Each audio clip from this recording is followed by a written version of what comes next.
Welcome to the House of the Hounds, where the Lorehounds, your guides to the dance of the dragons. I'm John, and I'm going to be doing this quick introduction before our conversation with Maester Anthony, host of the Electric Bookaloo podcast, Double Dragon podcast, and Properly Howard movie review. David and I sat down with him for one last run through season 1 before we head into season 2. Anthony brought some really funny questions. We had a great conversation, and I hope you'll enjoy. Be sure to stick around for the show notes so that you can learn more about Supercast and Patreon and all the things we're doing on this podcast. See you for season 2. We're here, of course, with Maester Anthony. It's very exciting. Welcome back to the Lorehounds. I'm always excited to visit. We're doing a preview of season 2 of Hot D, House of the Dragon. And you guys just finished your rewatch of season 1, is that right? Yeah, I think we still have to record our 9 and 10 episode, because we have to get into the Eric and Eric of it all. I mean, those are important details that listeners want to know about. Yeah. If only there were a show guide that would give you visual guides to who those are.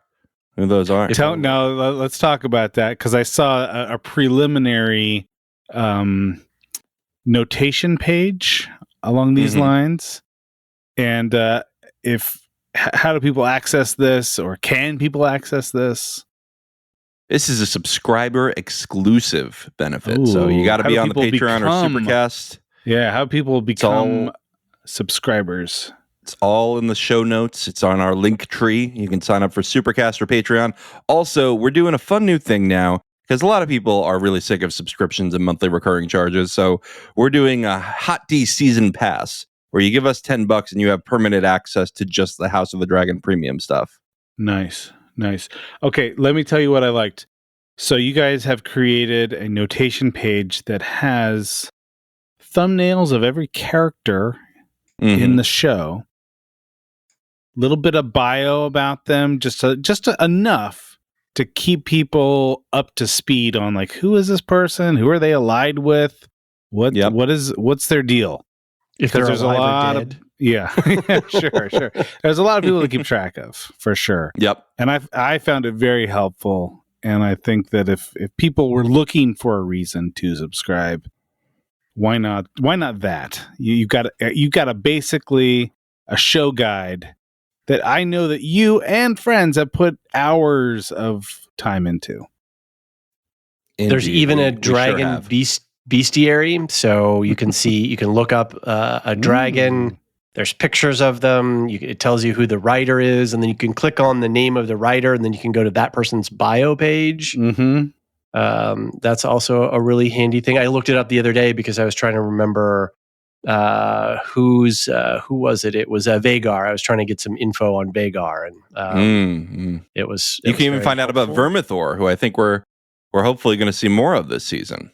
I think that's a good bet. Now, how are we feeling about the 8-episode framework rather than the traditional 10 episodes that we got in Game of Thrones? I don't want it. I don't like it. So we got one nay. What about you, John? These showrunners did such a good job with pacing on season 1 that I'm on board for season 2. If they think they only need 8 episodes, then do it. I will say we are down a showrunner, right? Since season 1, we lost Miguel. Oh, no, Ryan Condal's still on. Okay, yeah.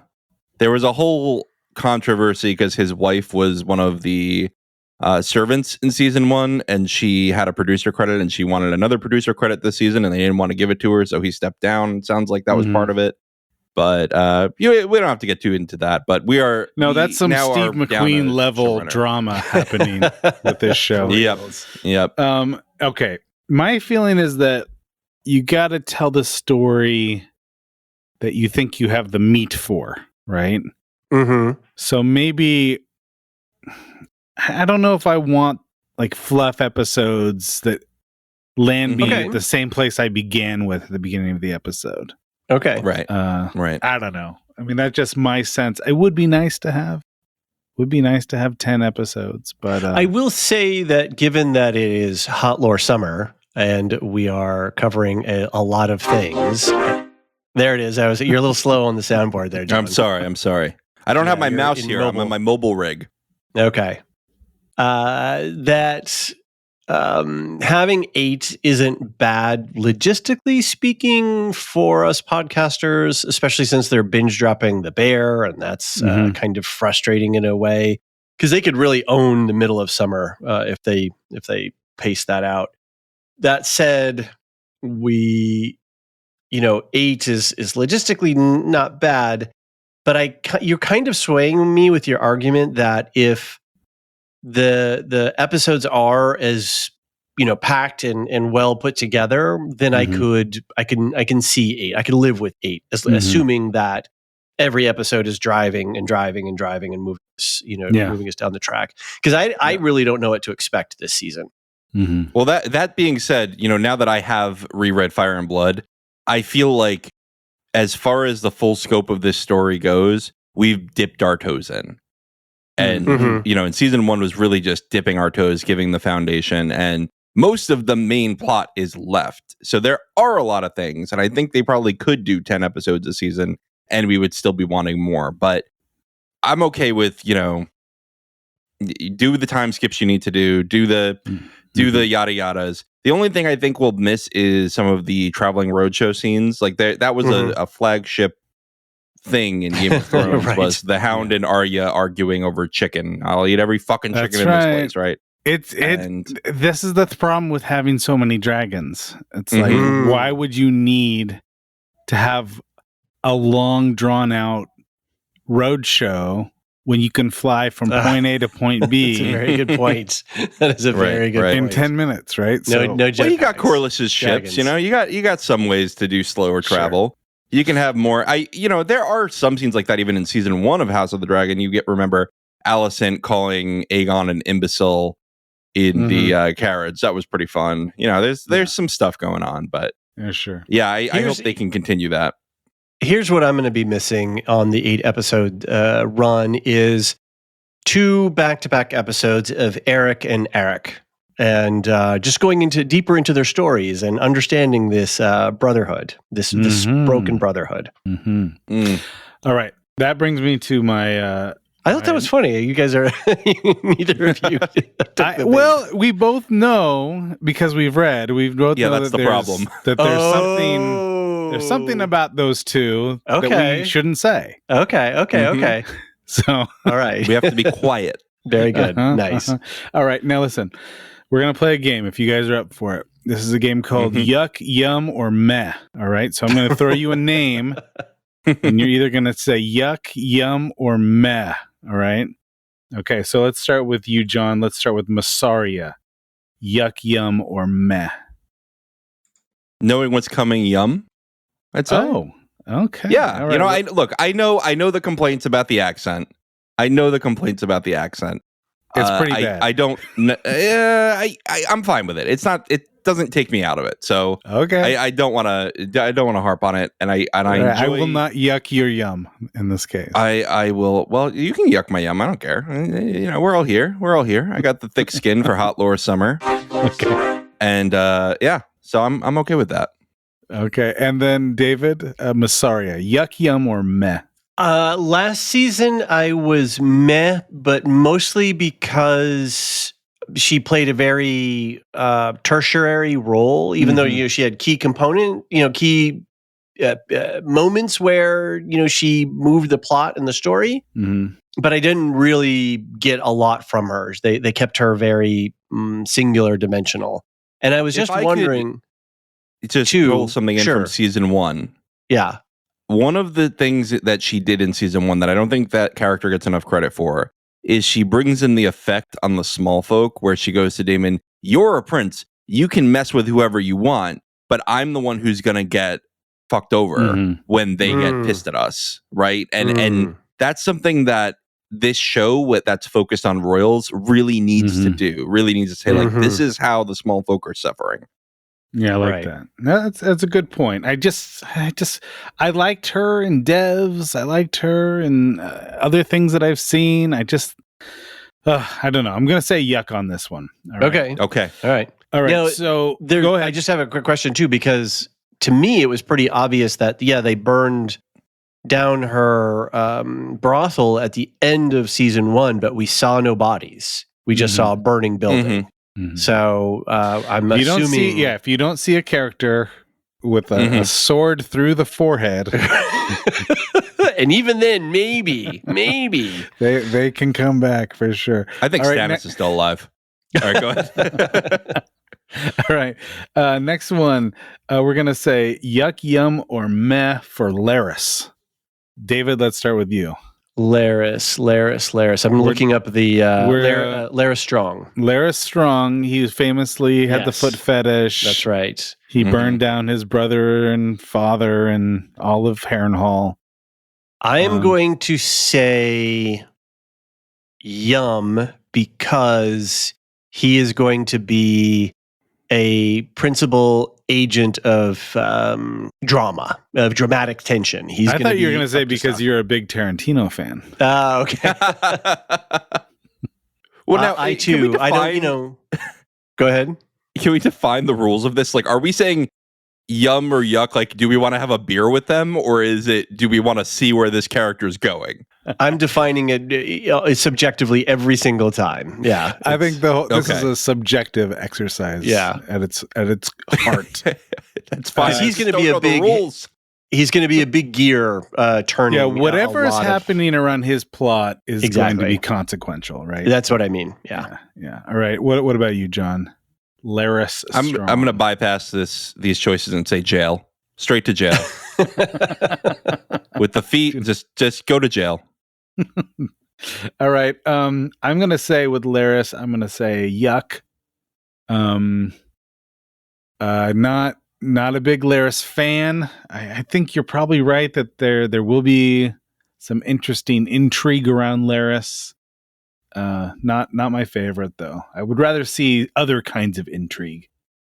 I will say that Matthew Needham is playing this role pretty well. I don't know much about him as an actor, but in terms of what he's bringing, and the way they're costuming him and doing the makeup, he has that sort of sweaty, greasy-haired look that really gives you a nice Felonies and Fugazis style. He does have that. He is a little like an evil consigliere. Totally. Yeah. Look about him. Yeah. Now his name rhymes with Varys. Coincidence? It's a good way to remember. It also rhymes with Ferris. So we may have a John Larys Hughes Bueller's Day themed Off episode. There you go. Yeah. All right. John, yuck, yum, or meh, Rhaenys. Yum. Oh yeah, I think she's a wonderfully ridden hypocrite, and she's like everyone's so peaceful. Rhaenyra is holding the realm together, bro. You just came up through the floor and killed a bunch of civilians, but like, no, I can't possibly strike the first blow. I just think, sometimes I really agree with her, and sometimes she's just like doing things because she thinks she's the smartest person in the room, and I don't know if that's always true. I think few people can rival Matt Smith's smirk, but she's got a really good smirk. She does. I do enjoy her smirk. What about you, David? Yum all the way. Eve Best is great. I love the complexity. I love the tension between her and Rhaenyra. Two people who should absolutely be allies during season 1, and yet they can't find common cause, and they keep hurting each other for all these, messed up reasons. And I just love her. She even looks regal to me with her hair, the way she looks like a dragon. She looks like her dragon Meleys in a way. And I just love that quiet, restrained power that Eve Best puts into her. In a show, I'm going to say yum. On a show where almost everyone either has unrealistic expectations or a somewhat discomfort, a little bit of insecurity, little bit too self-reflective on legacy or, what was not given to me. She seems very secure. And even if it is sort of a cynical approach, she seems one of the characters in the show that she knows who she is. Agreed. And she's not going to second guess herself. I love that. And go ahead, John. Season 1 is in a lot of ways a comedy of errors. And you see that the way she and Rhaenyra end up at odds really is in part this comedy of errors, where Rhaenys thinks that Rhaenyra had her son killed, when really Rhaenyra did something incredibly kind for him. But Rhaenyra can't say that without causing even more tension because of the deception. And so this, a lot of the problem in season 1 is nobody's talking to each other. I don't know if they're going to continue that in the show. Yeah. And I don't know if they're going to continue that in the show. That's something that the show really amped up from the books, is these small moments, these small slights that add up. And I'm hoping that there's more of that in season 2, but I think the tensions are already pretty much set. Yeah. I love that conversation that Rhaenys and Corlys had at Driftwood. Is it Driftwood? That's their home. Driftmark. Right? Driftmark. Don't add us. Yes. Don't. I'm looking. Here it is, Driftmark. It's in the show guide. Because we even have a geography section with Driftmark at Driftmark, where she's like, dude, I got over it. So stop with your, if you want to have a naked power, if you want to grab for power nakedly and just do, fine. Yeah. But stop thinking that you're protecting my honor by, or, doing something for me, because it's done. I'm done. Yeah. I just want to look after my kids. You got Corlys with his buttery soft voice. I mean, this guy needs to do audiobooks because I just want him to read me to sleep. Petition for him to finish the Game of Thrones series if George ever writes another word of it. Oh, yeah, he would be a great choice for that, for sure. All right, next, yuck, yum, or meh, Kristen Cole. David, we'll start with you. Kristen Cole. Absolute yuck. The guy is. I'm upending my rules too, because whereas Laris, I yummed him because he's going to be dramatic. I know that Kristen Cole is going to be dramatic, but he just I cannot abide. The guy just, his hypocrisy, his self-righteousness, his wounded puppy dog nature, run away with me, princess. We can go live in a. It's like you're absolutely going to shirk your duty. Of course, you're never going to live that down. You're always going to be on the run. But yet, then when she rejects you, then you get all high and mighty, and you got to fulfill your duty and all this stuff. Oh man, I cannot stand that guy. Even though he's an amazing character, dramatically speaking, perfect. His fantasy's first incel. He is, right? Like he's like, well, if I can't have you, nobody can. And also, of course, he knows that Aegon is a rapist and Aegon is an awful human being, but he's fine with that because that person didn't slight him personally. Or he's deluded himself into thinking I made an oath and my honor is tied to defending this man no matter what he does. But I mean, clearly clearly he's not keeping other oaths, right? Jail. Yeah. Yuck, yum, or jail. Here's the thing about this guy. It's just about vibes, because if it was Jaime Lannister doing all this, we'd think but he's Jaime Lannister, right? Jaime Lannister had a swagger, though, right? He had that rich boy, it's cool, nobody. Whereas Kristen Cole, by that rationale, if Kristen Cole had more swagger, Jaime did kind things sometimes. Jaime did kind things sometimes, and Kristen, after Rhaenyra slights him, he's just done doing kind things. He is all cruelty and blind loyalty to the Greens. Yeah, I think you're right. Yeah, I'm going to say meh for Kristen Cole. And the reason why I'm going to say meh is because he's on horseback. All these other guys, these other lords and ladies, They're dragon riders. This is the ultimate meh for a show like this. Mm-hmm. Yep. Like, what is he actually going to bring to the table? All right. This next one, this will start with you, John. Corlys Valerion. Yum. Sing me to sleep, Father Corlys. Daddy Corlys. He's a little older. He's a little bit less swashbuckling. What do you think? I don't know. Doesn't matter to me. Okay. Doesn't matter to me. He can read by my bedside. He can Edward Cullen in my room. You know, you got him in the corner reading you to sleep. David Corlys, the sea snake. The sea snake is he's pretty yummy. He's pretty yummy. The one thing that I did miss in season 1 though was seeing him in some actual combat, like actually kicking ass and throwing dudes over the side of ships and standing in as the admiral of the fleet and directing a battle. Like we saw him basically kind of being stompy, like my wife should have been queen, and okay, fair, right? And we get it. We had just had that whole conversation about motives, but we didn't get to actually see him do anything in the world. And I would love to see him actually.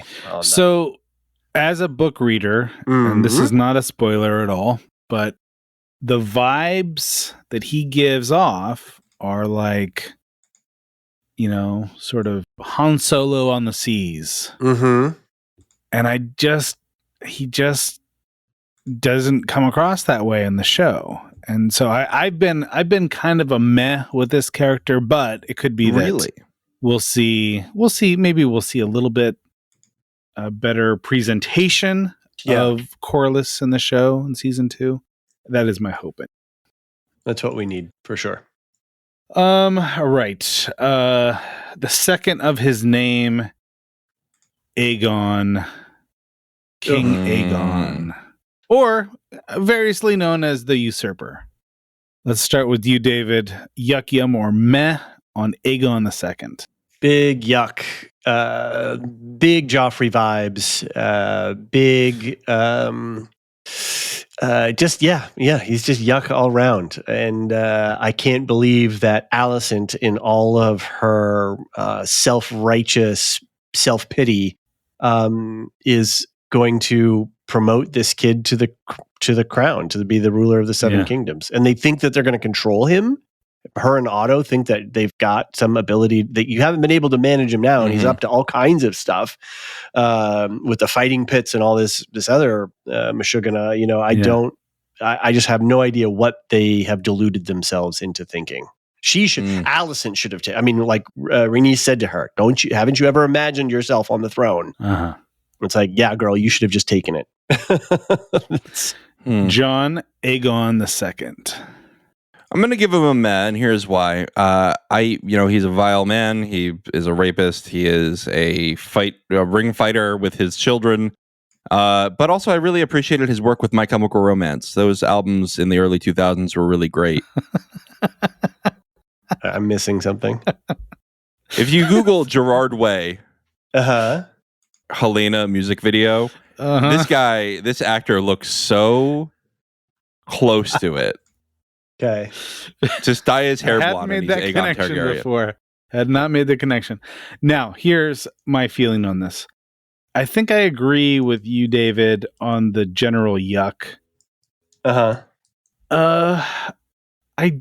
was kind of interested in this idea of someone who's in line for the throne actively eschewing the throne. Like he just didn't want it. He didn't want it so much he was willing to run and hide. I thought that's a really interesting problem that we did not see in any of the Game of Thrones seasons. Everybody was clawing for the throne, and to have someone who's like right in line for it who just doesn't want it. That to me, that's really interesting. Unfortunately, that's kind of run its course. I think he's happy with it now. Yeah, the minute he tasted the glory of it, standing in front of everybody in the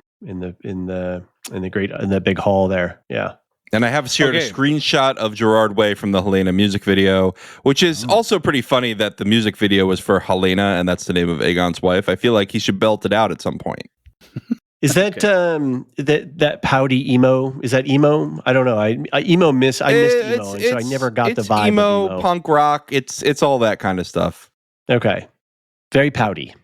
All right, John, let's get your take on Alicent. Yuck, yum, or meh on Alicent. Yuck. Dowager Queen. Yuck.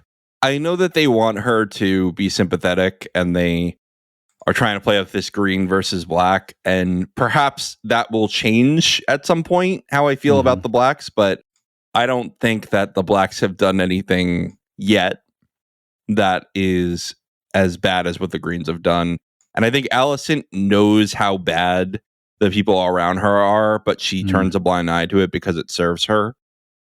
She's a complete hypocrite, right? Like she talks to Larys, and she's like, "Oh well, the hand is biased towards the Strongs," and Larys says, "Well, your dad wouldn't be impartial." She goes, "Yeah, but he'd be partial towards me." So it's she knows exactly what she's doing.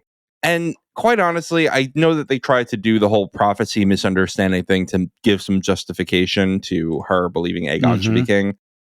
But then I rewatched the scene for our recap, and I was like, it kind of is pretty clear that he's talking about the Conqueror. He says the Conqueror. Like, this is not... Straight up. I don't think that it's justifiable. I think she heard what she wanted to hear. It's an interesting take.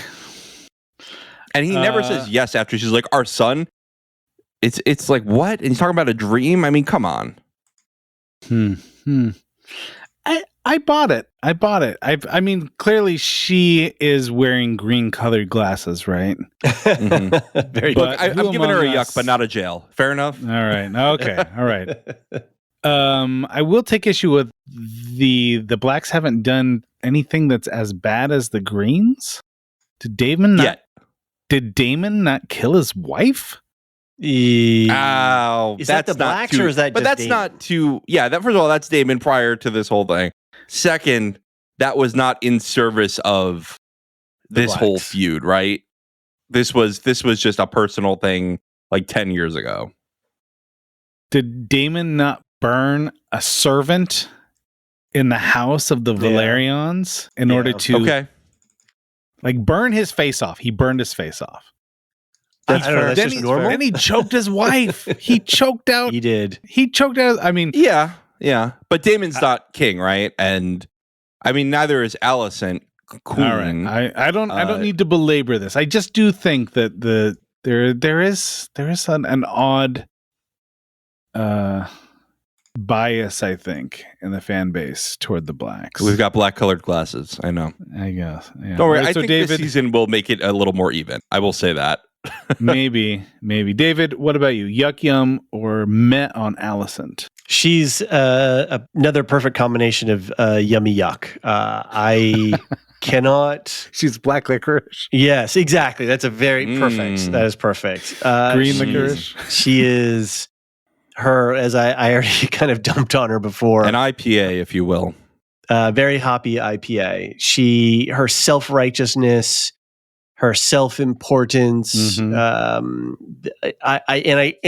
love it all because the poor girl has just been gaslit and used and manipulated, and her values have been taken advantage of, and so she's trying to uphold something, which I get, and yet she has all of her methods are a carbon copy of her father's, and so they're this sort of ham-fisted, pretty evil stuff. I mean, she's palling around with Larys Strong and Kristen Cole, all the best people, and make the Greens great again. I mean, she's really bought into the whole hype, and like you were just saying, turning the ramblings of a guy who's just 18 sheets to the wind on Milk of the Poppy and literally his dying breaths, and you're gonna twist that. Oh, by the way, my husband said that our natural born child should be, and It's like, oh, did anybody witness? No, but it's the truth. Right. Also, You're like- can we add that Aegon pushes back on it too? He goes, my dad had 20 years to do this and Straight up. actively did not do it. Why would he Exactly. do that while he was Now. drug-addled dying? It's a really good point from Aegon of all people. Do you think that she believes it, or do you think deep down inside, deep down in her heart, she knows that she has projected her own desires onto the... I think she may be responding to the seed of fear that her father has planted in her mind, that if Rhaenyra becomes queen, that her line and her kids and herself are all in mortal danger. Yeah. And I think so. I think she's bought into her father's, and this is where I think Rhaenys really puts it to her. She says, you're just serving all of these people who are manipulating you, and you don't even know it. You think you're doing what's right, and you're not. You're actually trapped in a hall of mirrors that you can't find your way out of. And even Rhaenyra even says, like, let's marry our kids, and that will seal the breach, right? And she still won't go for it. There's this... I just want to add one thing quick, which is that there's this idea in feminist literature. I'm just like going deep down a rabbit hole. That's why I'm laughing. That when you are attacked on all sides by fear or grief or other negative emotions, we resort to these scripts that are given to us, right? And Alicent is the one who responds by resorting to the script of rules, honor, religion, all of these things that are very rigid. And that's what she wants. The king said these words, this is the law, we're doing it, no matter what. Interesting. Yeah. That tracks. Well, this is my big yum. Alicent's a big yum for me. Best actor in the show. She's awesome. One of the most well-drawn characters in the show. Even when she's being evil, I'm just enjoying every second she's on screen. I guess, midway through the first season, we saw, the new actors put in these roles, and I kind of missed the Rhaenyra, the young Rhaenyra actor, Emily Carey. This one, Rhaenyra would be Millie. Oh wait, who are we talking about? We're talking about. I was saying Rhaenyra. that I kind of missed young Rhaenyra, right? Oh, I see what you're saying. But when they aged up Alicent, I was all in. I was like, it felt seamless. It's this character that I want to see more of. So big yum for me.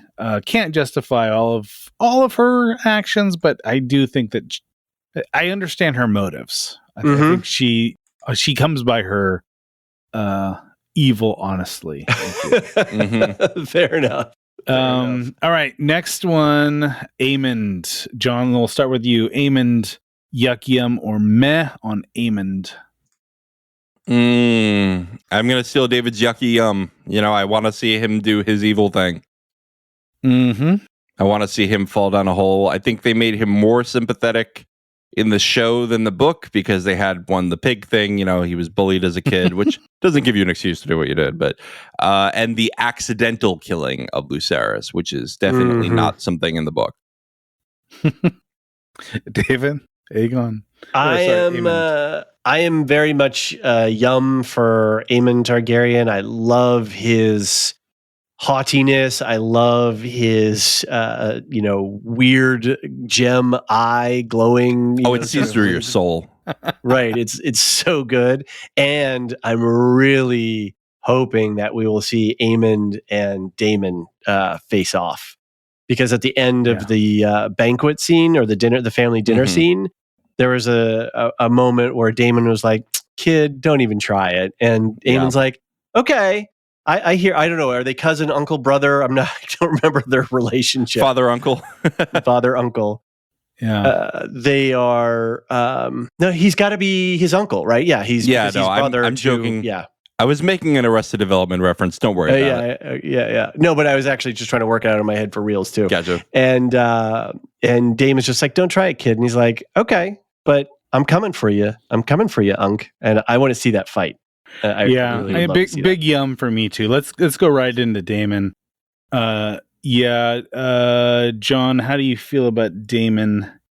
Yum. Here. Yum. I mean, he's an awful person, but he's a pleasure to watch. And I mean, I'm just a Matt Smith stan. I watched him in his original Doctor Who run. I love him. Great actor. Would watch his performance any day. David? Yeah, big yum. He is a big engine of this drama, of this family drama. He's causing all kinds of mischief and trouble. I will still never forgive him for killing Rhea Royce, because just when we got that character, I was like, oh, this character's badass. Yeah. She's amazing. I want to see her doing all kinds of stuff. And nope. So I'm still pissed at him for that. But I love Matt Smith's portrayal of this character. He is born to play this role, and I just want to see him stir the pot. Yeah, another big yum for me. I feel like we haven't seen anything yet. I feel like season 1. I mean, even when he goes after the crab feeder, we don't really see anything. Exactly. And he felt a little tame. He did cut off like the top of the head of Vaemond. So there was that, but I do feel like that guy is a ticking time bomb, and he did not explode nearly as much as he could have in season 1. Good point. Listen, if you click on Vaemond in the show guide, the banner for it, only when you click in, is him with half his head cut off, which I'm proud of that one.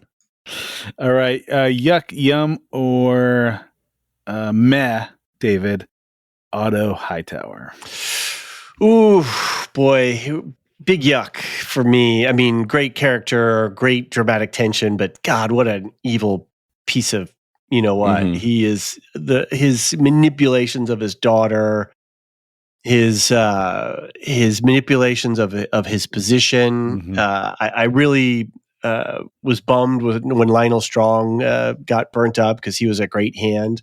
Yeah. At the same time, great mustachio twirling evil bad guy, right? And his characterization, he has this very restrained, my lord, yeah.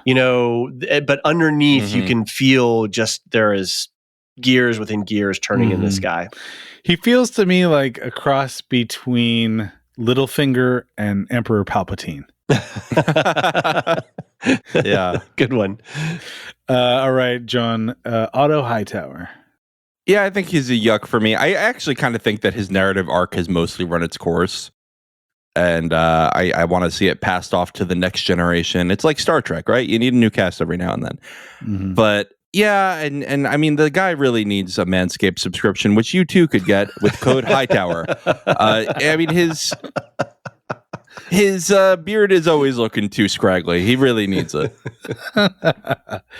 I think yuck is the only correct answer for Otto.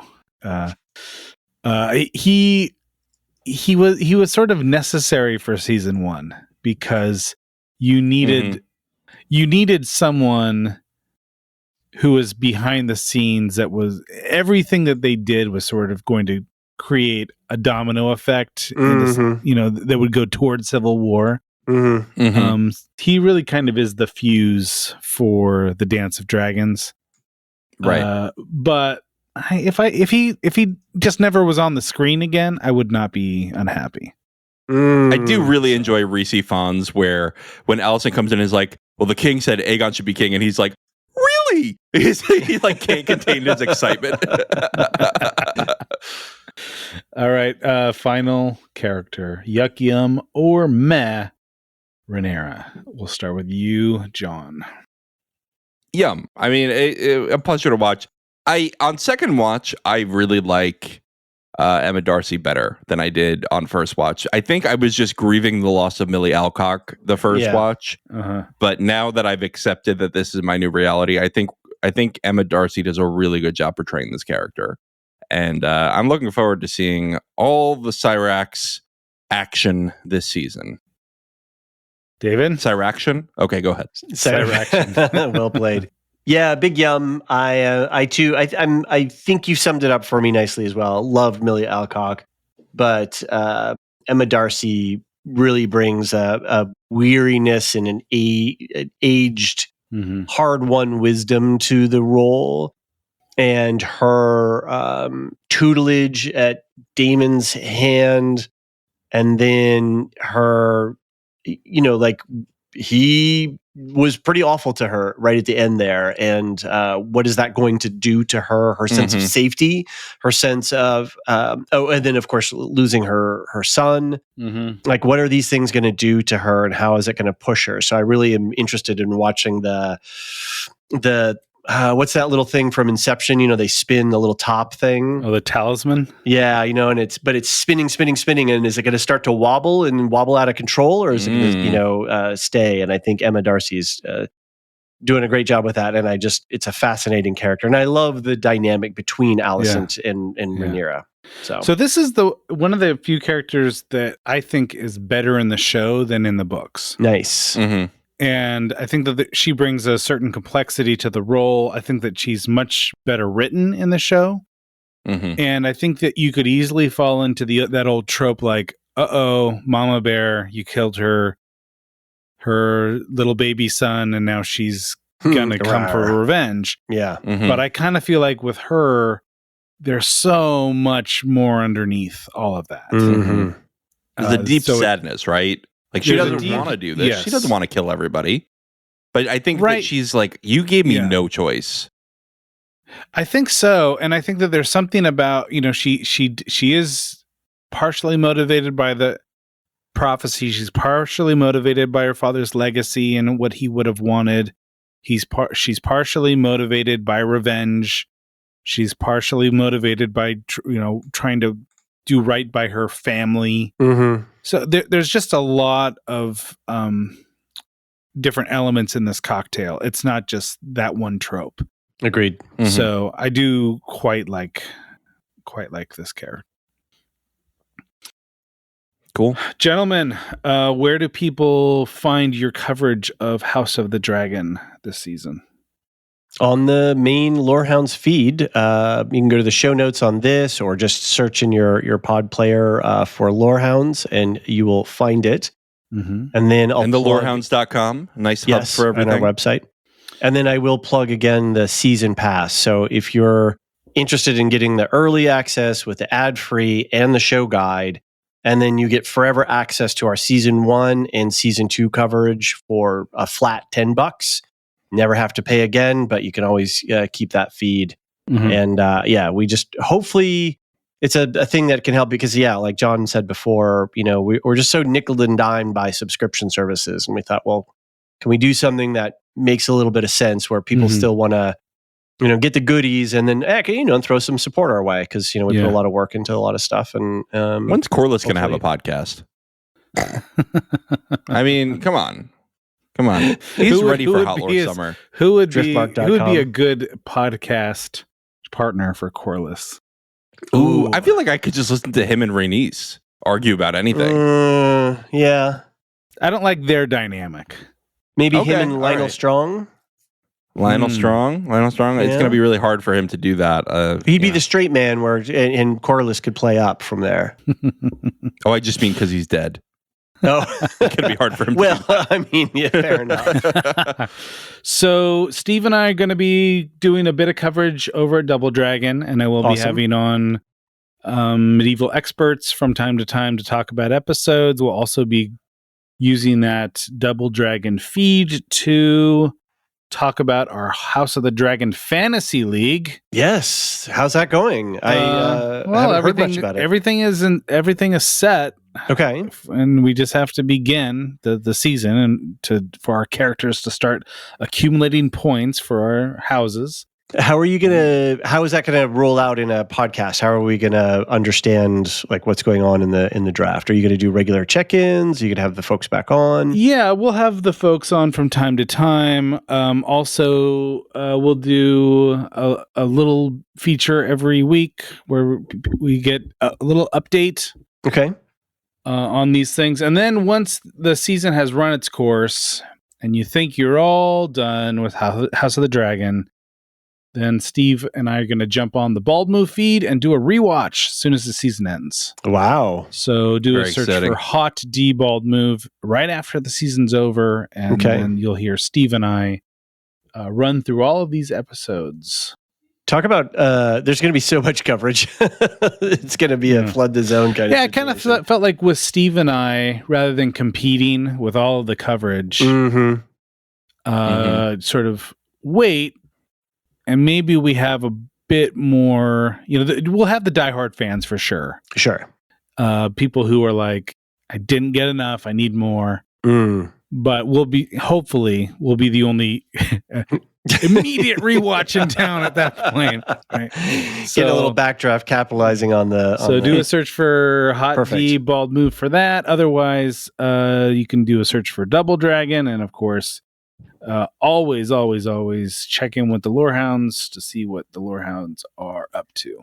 And just real quick, how's Felonies and Fugazis going? You've got a few more in the can. Yes. On the Properly Howard movie review podcast. Yeah. We just, I don't know when this is going to go out. Okay. Do we know when this is going to go out? Soon. I was going to put this out next week. Yep. We've done a few, we did Pulp Fiction, we did True Romance, we did Tango and Cash. We've done... Have you done Last of the Dragon yet?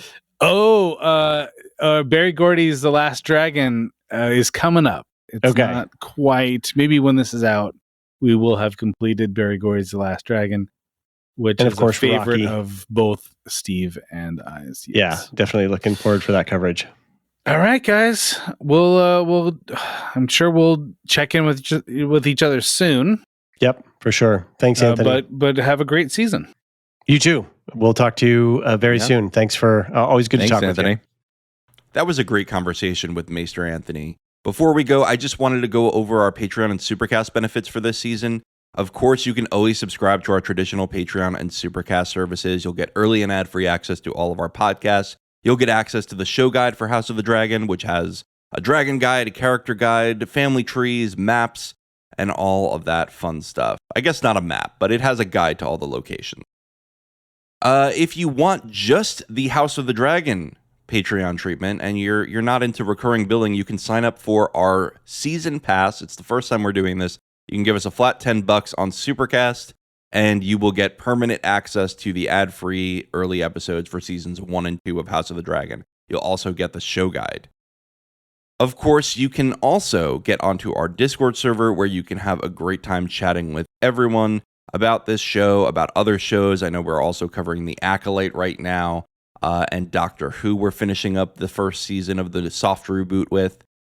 But you can find all those links in the show notes. For now, I want to also go over our affiliate podcasts. We've got plenty of stuff going on right now. We've got Radioactive Ramblings, who are going through a Fallout lore series. They're about to be covering The Boys weekly, and they are just doing a great job going over everything. They're part of Hot Lore Summer. Rings and Rituals is going strong. This week we've got episode 7, chapter 7, The Eye, which is the 7th episode of Rings of Power, something that we covered. That was our first show, and now they're going back through it through the lens of ritual. That's Marilyn Arbukila, our favorite Tolkien scholar, and Dr. Sarah Brown of Signum University. We'll Shift Dust is taking a break this week because we've got Star Wars to focus on, so you can catch Alicia and I talking about the Acolyte weekly on both the Star Wars Canon Timeline feed and the main Lorehounds feed and the Lorehounds Star Wars feed. Properly Howard Movie Review is going through their season on Felonies and Fugazis. It's a great time. It's so funny. I hope you'll all check it out. They just did a feedback episode, and people are saying it's a great episode to start with. So, yeah, check out that feed. Now, you can get all of that and more in the show notes if you just follow the link tree. I just want to give a quick shout out to our Discord server boosters, Gnarls, Aaron K, Tiller the Thriller, Dork of the Ninjas, Duve71, Captain Gingy56, and Athena A. Lore Masters, Samartian, Michael G, Michelle E, David W, Brian P, Nick W, SC, Peter OH, Bettina W, Adam S, Nancy M, Duve71, Brian 8063, Frederick H, Sarah L, Gareth C, Eric F, Matthew M, Sarah M, DJ Miwa, Andra B, Kwang Yu, Deadeye Jedi Bob, Nathan T, Alex V, Aaron T, Sub-Zero, Aaron K, Dally V, Mothership 61, Gnarls, Kathy W, and Adrian, who has requested to always be last, and we honor that wish. All right, don't forget, Doctor Who, The Acolyte, House of the Dragon, that's what's taking us through this summer. I also have a Silmarillion story popping off right now with Maester Anthony. That should be out this week as well. And don't forget, David did a Patreon exclusive breakdown of the new Alien trailer, so check that out as well. We'll see you for season 2. The Lorehounds podcast is produced and published by the Lorehounds. You can send questions and feedback and voicemails at thelorehounds.com/contact. Get early and ad-free access to all Lorehounds podcasts at patreon.com/thelorehounds. Any opinions stated are ours personally and do not reflect the opinion of or belong to any employers or other entities. Thanks for listening.